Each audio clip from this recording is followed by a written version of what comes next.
wabarakatuh. Perkenalkan, nama saya Dinda Nafisah Salma dengan NIM 06101282429036 dari kelas B Indralaya. Di video kali ini saya akan menjelaskan tentang hakikat IPA dan pembelajaran IPA terpadu.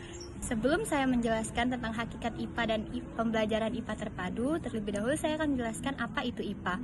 Jadi, IPA itu terdiri dari 3 kata, yaitu ilmu, pengetahuan, dan alam. Menurut Soekarno tahun 1973, IPA dapat diartikan sebagai ilmu yang mempelajari tentang sebab akibat atas kejadian-kejadian di alam. Sedangkan menurut Charin dan Sun tahun 1993, IPA itu adalah pengetahuan yang sistematis yang tersusun secara teratur, berlaku umum atau universal, dan berupa kumpulan data hasil eksperimen dan juga observasi. Selanjutnya yaitu pembelajaran IPA terpadu pada tingkat SMP dalam kurikulum Merdeka. Nah, pembelajaran IPA terpadu itu adalah pendekatan pembelajaran yang mengintegrasikan berbagai konsep dari cabang ilmu pengetahuan alam ke dalam satu kesatuan pembelajaran yang relevan dan juga kontekstual.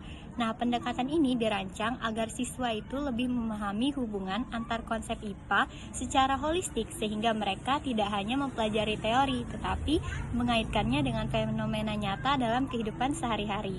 Nah, selanjutnya yaitu ada tujuan pembelajaran IPA terpadu. Tujuan pembelajaran IPA terpadu ini yang pertama yaitu membantu siswa memahami hubungan antar cabang ilmu IPA seperti fisika, kimia, biologi dalam konsep yang utuh.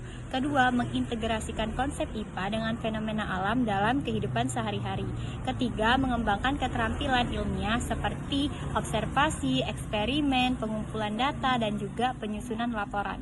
Dan yang terakhir yaitu mengembangkan sikap peduli, rasa ingin tahu, berpikir kritis, dan gotong royong sesuai dengan nilai Pancasila. Selanjutnya ada unsur utama hakikat IPA. Unsur utama hakikat IPA terdiri dari 4 macam. Yang pertama yaitu sikap. IPA memunculkan rasa ingin tahu tentang benda, fenomena alam, makhluk hidup, serta hubungan sebab akibat yang menimbulkan masalah baru yang dapat dipecahkan melalui prosedur yang benar. Nah, yang kedua yaitu proses. Proses pemecahan masalah pada IPA memungkinkan adanya prosedur yang runtut dan sistematis melalui metode ilmiah. Metode ilmiah ini meliputi penyusunan hipotesis, percobaan, evaluasi, pengukuran, dan terakhir yaitu penarikan kesimpulan. Yang ketiga yaitu produk. IPA menghasilkan produk berupa fakta, prinsip, teori, dan juga hukum.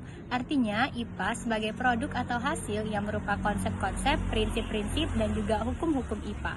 Dan yang terakhir yaitu teknologi.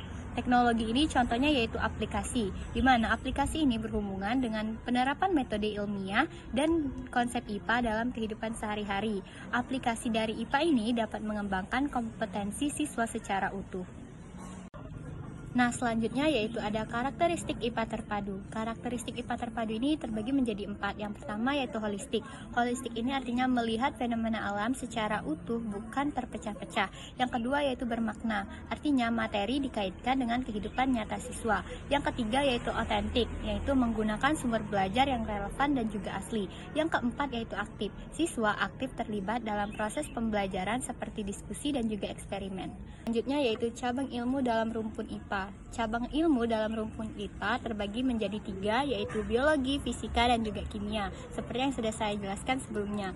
Nah, dalam biologi itu artinya ilmu yang mempelajari tentang makhluk hidup. Dalam fisika artinya ilmu yang mempelajari tentang gejala dan fenomena alam serta sifat-sifat benda sekitar. Dan terakhir yaitu kimia, ilmu yang mempelajari tentang materi seperti susunan struktur sifat dan juga perubahan zat. Alur penyusunan perencanaan pembelajaran IPA terpadu. Nah, ini dibagi jadi 7 tahap. Tahap pertama yaitu menetapkan bidang kajian yang akan dipadukan. Tahap kedua yaitu mempelajari standar kompetensi dan kompetensi dasar dalam bidang kajian. Yang ketiga memilih atau menetapkan tema atau topik pemersatu.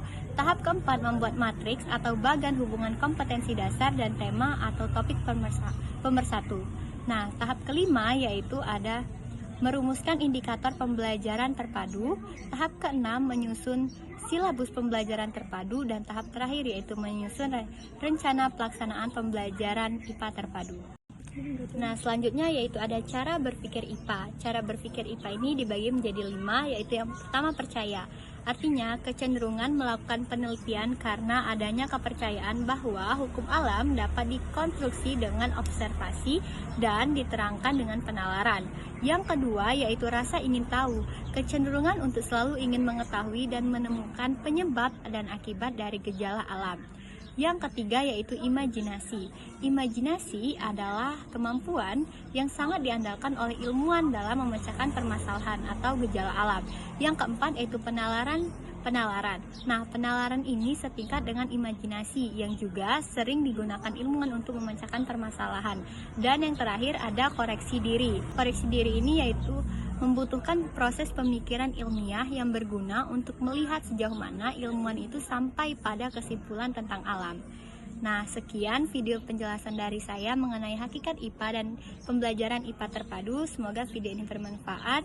Saya akhiri, wassalamualaikum warahmatullahi wabarakatuh.